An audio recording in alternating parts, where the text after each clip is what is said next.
do when life throws you a curveball and you find yourself facing a stage 4 cancer diagnosis? Well, on this episode of Life Jack, the Resilience Podcast, I am honored to welcome Deb Krier, the founder of Trying Not to Die Live. Deb's journey is a powerful testament to the strength of the human spirit. After her life was forever changed by her diagnosis of stage 4 triple positive breast cancer in 2015, and then later thyroid cancer in 2023, Deb transformed her adversity into action with a mission to empower cancer warriors to find strength, share their voices, and build supportive communities. She embodies resilience, humor, and connection. Join me as we explore her remarkable story of turning personal struggles into a beacon of hope for others. Sometimes life gives us lemons. Sometimes it gives us lemonade. Other times it gives us something entirely out of left field that makes us say, WTF. But no matter what obstacles come, there is most often a way out on the other side, and we are once again victorious. My name is Dr. Rowe, and you are listening to my podcast about resilience. Every guest shares a tragedy to triumph story to give listeners like you the inspiration to push through every single day. Listen now as my next guest shares how they were life-jacked. Hi, Deb. Welcome. Thank you so much for being a guest on my show. How are you? Oh, I am fantabulous, Dr. Rose. Thank you so much. This is an honor to be here. Well, I most definitely am happy for you to be here as well.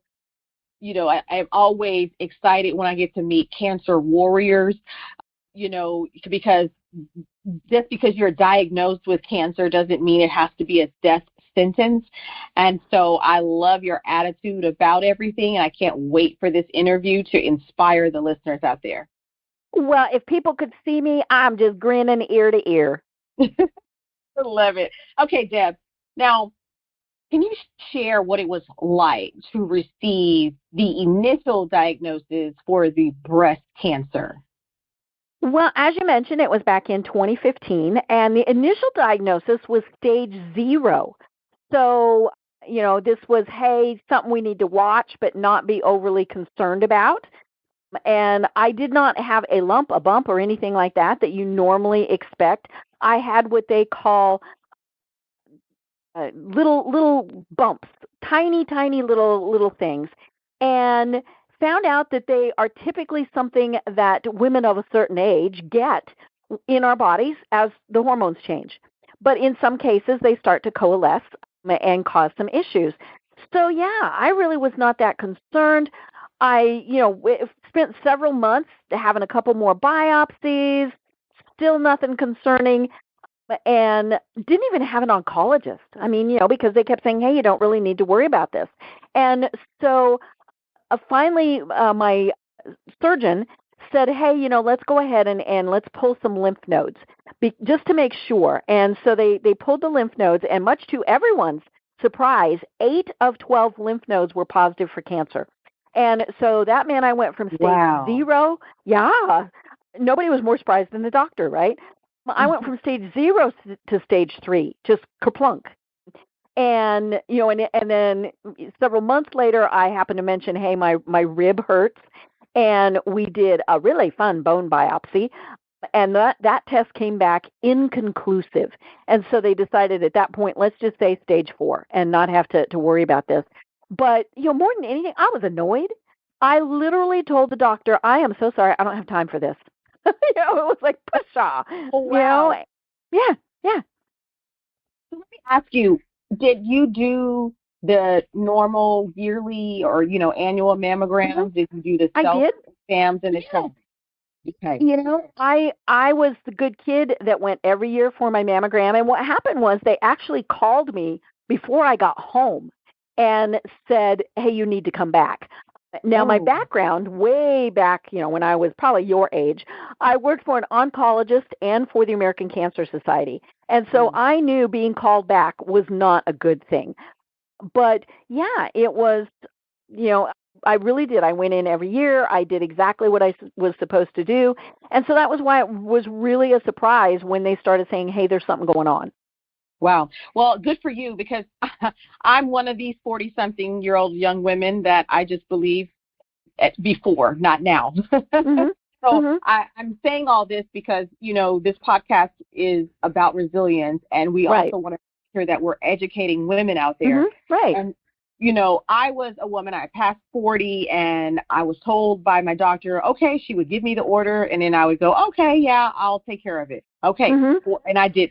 41 Right. came. And then next year she'd say, hey. 41 came, and she said, you haven't gone to do your mammogram. And I said, yeah, Right. I know. Mm-hmm. I will do it. Okay, didn't do it. 42 came, and she was like, Renika, are you going to do this or not? I was like, yeah, I'll get it done. And I did not. Now, I'm still okay. 43, last year, I did my first mammogram. I finally said, and it was such fun. It was, well, I mean, it wasn't as bad as I thought it was going to be, but I thought to myself, I've got 3 boys, and I would never forgive myself if I had been wasting time and lying to the doctor and to myself and not going to go do the mammogram and then find out later that I did, in fact, have some type of, cancer or tumor lump. Like you said, you had tiny, teeny, tiny lumps. The computer saw them. The human eye could not see them. Wow. So now I have done 2 mammograms now. Yay. So I'm a lifer now. I am a lifer. I plan to do them every year now. And for the 5 minutes of this is really uncomfortable, it's worth it. I actually had mammograms starting fairly young because I had a non-malignant tumor removed when I was 19. And so starting at about 30 was probably when I started having annual mammograms. But yeah, I mean, there was nobody more surprised than all of us, and especially me when they said, hey, there's a problem. Man. And so, all right, you go through your breast cancer diagnosis, you go through the treatment, and you come out, you've made it to stage 4, and you are still here. And then you get the news that you have cancer again, but this time it's in a different area of your body. What was that like? So I actually did not go through treatment. I have this now. I had chosen to. I was going to do the very traditional approach, and I tell people you need to do what works best for you. But I was going to do traditional. I was going to do chemo. I was going to do surgery. Then I was going to do radiation. And so when I had my first chemo, it was a large dose. It was 8 different drugs. And I got a reaction that happens less than 1% of the time. And at that point in time, I was the only person that ever survived it. And I still might be. It happens less than 1% of the time. And my doctor had actually had another patient die from it. So she knew exactly what to do. And so I spent 7 weeks in the hospital, in and out of ICU, in and out of surgeries. And, it was just kind of one of those things that, we weren't expecting, obviously, to be that bad. And they had told me what happened was I went into septic shock. And I remember hearing the doctors argue about how fast I was going to die that day. I mean, you talk about a life jack. Holy cow. Yeah. And I remember thinking, excuse me, I get a vote here. And, and obviously I voted and said, not going to happen. But, and then I decided to have a double mastectomy, got a complication from that my surgeon had never seen. If you're kind of getting this trend now that I'm special, that's what's going on. And so, and then I did, but we did try chemo again. I had the exact same reaction. Fortunately, not nearly as severe, but I did spend another week in the hospital. And then I sailed through radiation, which, considering I'm a little freckly redheaded kid, everybody was really surprised at. But then, things were going along pretty good. I did have another little round of cancer in there. I had basal cell carcinoma, which sounds horrible and awful. And it's a very simple, easy to treat skin cancer. And that is pretty much because I'm this little freckly redheaded kid. But, when in 2023, I had told them, excuse me, that I was having some pain on the bad side. So the side that they had initially diagnosed cancer. And so we ordered a CAT scan, and that came back that the pain was, I had a pinched nerve and no big deal. Physical therapy was going to fix it. But, oh, by the way, there were 2 lesions on my thyroid. And so I did some more fun tests with lots of big needles, and that came back as positive. And so I had what was known as papillary thyroid cancer. And it was so funny because my doctor called, and when your caller ID lights up and it's the doctor's number, you're thinking, that's not good. And so when she told me I had papillary thyroid cancer, I said, oh, bad word, bad word, bad word. And she laughed and she said, that's why you're going to be perfectly fine. So in 2023, they removed my thyroid gland. They removed the entire thing, and it had not spread. We caught it when it was very, very early. But I still remember thinking, really, seriously, 3? I have 3 cancers? Wow. I mean, talk about, you're right. Talk about life jacks. I mean, hey, some of us get through, maybe we get 1 cancer. Yeah, but and hopefully you get none. You're so special, girl. You had 3 of them. I know. I'm like, okay, I can go back to being normal now. Really? Man. So, a lot of people, when they receive a cancer diagnosis, at some point, it kind of does a transformation on their lives. It does. On their life, right? Mm-hmm. And so for you, what do you think happened as you went through, what do you think happened to you? What was your transformation? A big part of it was that there was a shift in how I decided to live my life. Get rid of the toxic people, maybe not read so many of the Facebook posts, and right, especially last year, and enjoy life more. I think that was one of the things, because I kept thinking, okay, I've beat this. I'm actually still in active treatment. I went in last week and had treatment. I go in every 21 days, get those nasty drugs put into me, and go, well, that was annoying. And then I go merrily along. I have had, because of the septic shock and, several other things, I am now up to, I think, surgery number 35 in 9 years. Wow. And so, but it really was, I'm just going to live my life. And I'm not going to let it stop me. I'm not going to let anybody else stop me. I'm not going to do things I don't want to do. It's like, nah, life really is too short, and we need to enjoy it and do what we can to make sure that we do enjoy it. I love that. So what inspired you to create Trying Not to Die .live? So, a business coach. And what happened was I was talking with her about business things. She knows my whole story. She is also a very dear friend of mine. And about 3 years ago, she said, you didn't go through all of this without using it to help others. And I thought, I don't want to be cancer girl. But then I realized she was right. I get called in to speak with students. I get called in to speak with people who have been just diagnosed, all sorts of things like that. And I thought, what can I do to help others? So the Trying Not to Die part came from actually my mother. I'm an only child. And when I was in extremely critical condition, of course, she came out from Kansas to be there. And one of the times when one of my lovely medical people, who are our true superheroes, right, came and went from my hospital room, I got the disapproving mother face. And I went, what? And she said, you did not say thank you. And I said, oh, for God's sake, Mom, I'm trying to not die. And then, and it was like, oh. And then we decided, .com, tryingnottoDie.com was actually taken. How rude. And so we thought, okay, .live, and make it an acronym. But it really is about living life.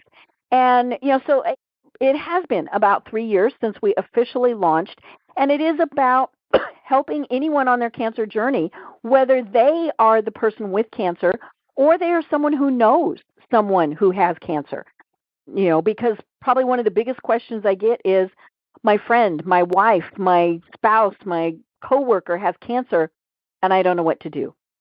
And and we also work with medical people, because I tell them, I am not my diagnosis, and I am not a patient. I am a person. And so it really is about how to do that. But it's, how are we going to, especially if you are the person who has been diagnosed with cancer, how are you going to advocate for yourself? Because you're in charge, nobody else. And you mentioned your mother was there during your, treatments and your process. And Yep. so in your experience, what was it like for you to have a support system during your cancer journey? It is huge, and it is something that is absolutely critical for people. We kind of laugh and joke that we are a warrior, and I tell people I'm not a survivor. I'm certainly not a victim. I'm a cancer warrior, because I am in the fight for my life. But no warrior stands alone. We always have to have our tribe around us. And so I had my husband, could not have made it through any of this without him. And then my mother, her sister is a retired nurse practitioner, so she also came out because she spoke that language. And so she could help.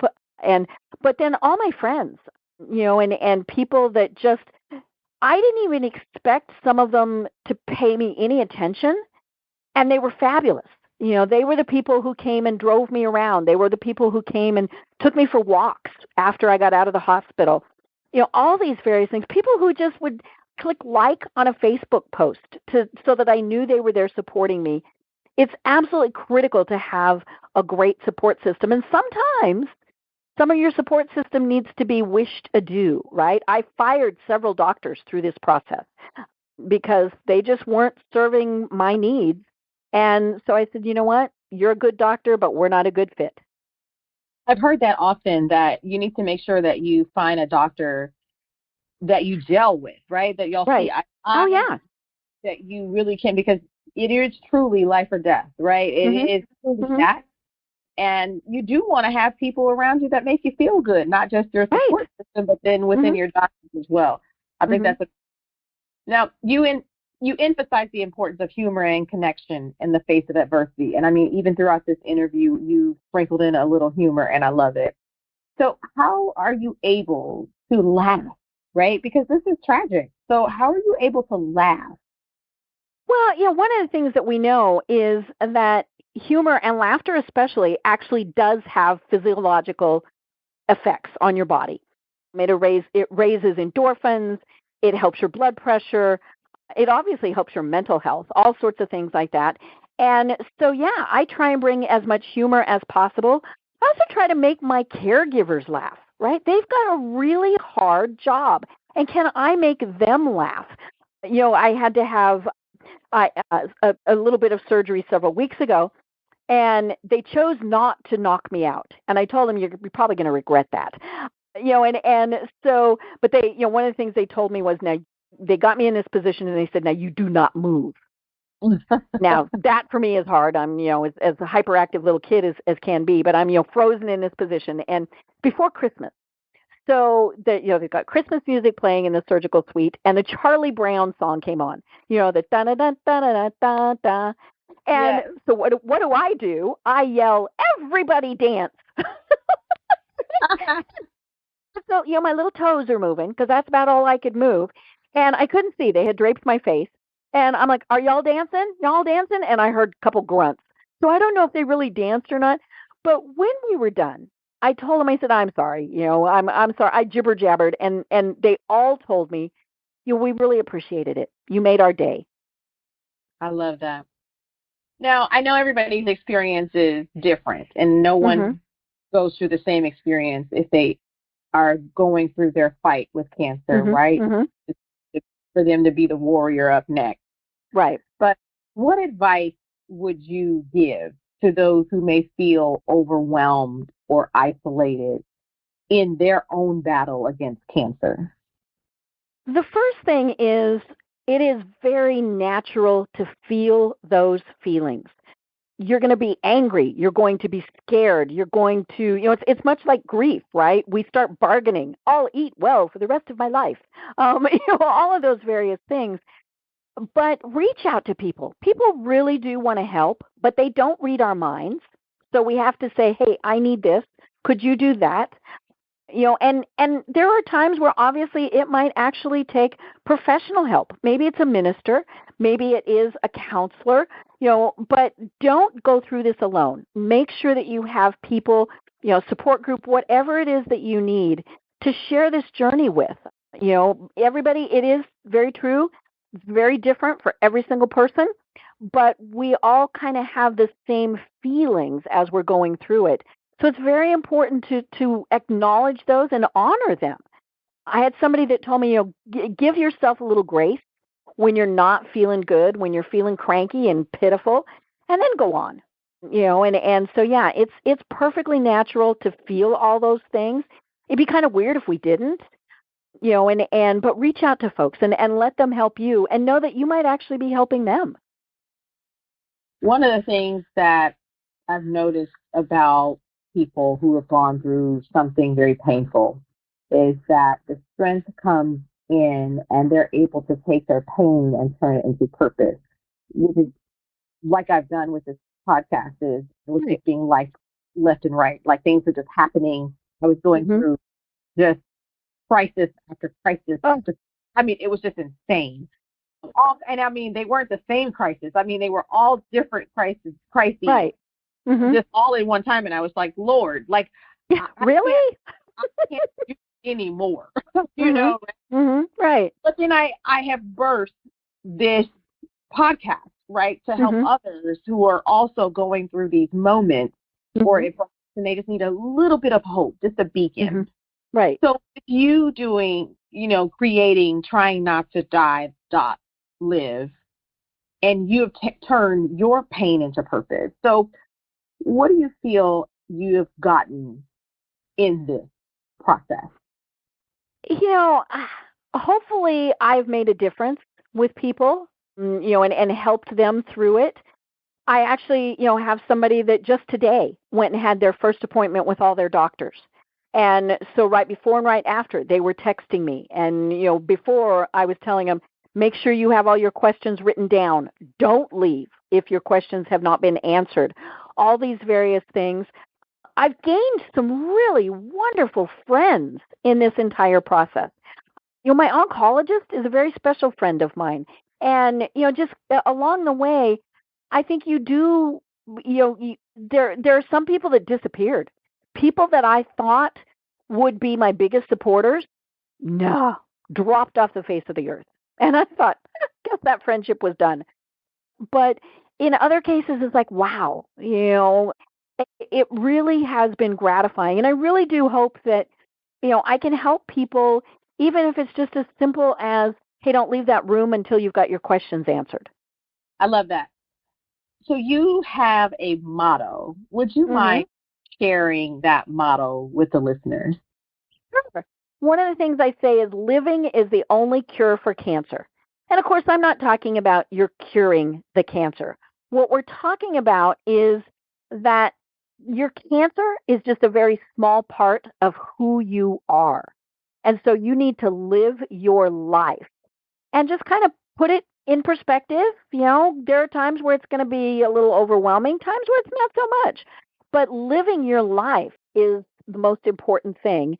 And, even if it's a very short period of time, how are you going to live those last hours and those last days? I love that. At first, when I saw that you have that motto, I was thinking, well, of course, living is the cure. You don't want to die. Right. But I never thought of it that way, that you don't let it succumb you in your whole entire existence, right. that you still live within it. Like you still keep on your life. And it's just as, you kind of treat it, I guess, as the same as when your roof falls in of your house after a hurricane. Right. Yeah, you're like, and you deal with it and you go on. It's different. Yeah. And you have to acknowledge that. But you just keep going. Oh, yes, absolutely. So I know everybody has their own opinion about how to build resilience, right? And sometimes people say there's no Mm-hmm. one size fits all, and people have to do whatever they have to do. But of course, this podcast is about resilience, and we couldn't Right. end this interview without you sharing your opinion on Mm-hmm. what is the best way to build resilience. I think it is to recognize that we are human, that we can have the pain, we can have the pity parties, and then we just need to go on. And it's but we have to be, as I mentioned before, we are the people in charge. Not my doctors, not my husband, not anybody. I am the person in charge of how I'm going to live the rest of my life. However long it is, and just keep going. I mean, there are times like when, like we said, when the doctor called to tell me I had a third cancer, and I was like, well, bad word, bad word, bad word, right? And that was the thing. It was like, okay, what do we need to do? You pause and you do think bad word, bad word, bad word. You might cry, whatever it is that you need to do, but then you go on. And are you going to go backwards sometimes? Yes. But the key is you need to just get up and go forward again. I love that. I love that. Well, I can't believe our time is up. This is I know. I've been watching the clock. I'm like, no. well, thank you, Deb, for sharing your inspiring journey and insight with us today as a guest on LifeJack, the Resilience Podcast. Your ability to transform personal challenges into a powerful mission of empowerment and connection is truly remarkable. Now, as we conclude, remember that we have to remember that resilience is not just about enduring, but about thriving and lifting others along the way. And I love that. We have to remember that because you said it. Your motto, living is the only cure for cancer. Living, Mm-hmm. but not living, not dying, Right. but actually living, right? Mm-hmm. And just living your life in the midst of it. So how can listeners find and connect with you? Well, again, thank you so much. This has been such an honor to be chatting with you and such a delight. Easy way is to go to my website, tryingnottoDie.live. And actually .com works now too, but tryingnottoDie.live. And the big thing there is you will see a link to our private Facebook page. So I encourage anyone to connect with us on Facebook. We have a lot of fun there. We have a lot of inspiration, a lot of support. So, feel free to do that. And my information on how to connect with me is there also. Wonderful. Any last words of encouragement for the listeners? I would say remember that you are the one in charge. You are your own advocate. You need to make sure that people know what your wishes are, and you need to make sure that they happen. No matter what they are, you are the person that is in charge. You are the warrior. Deb, I appreciate the insights you've shared, and I hope the listeners take away the importance of building supportive communities and embracing life wholeheartedly. I wish you and your family nothing but blessings and abundance. Please take care. You also. Deb Krier, everyone. Be sure to join me next time for more uplifting stories and insights on resilience. Until then, keep pushing forward, embrace the journey, and remember that every setback can lead to a greater comeback. Dr. Rowe, signing off.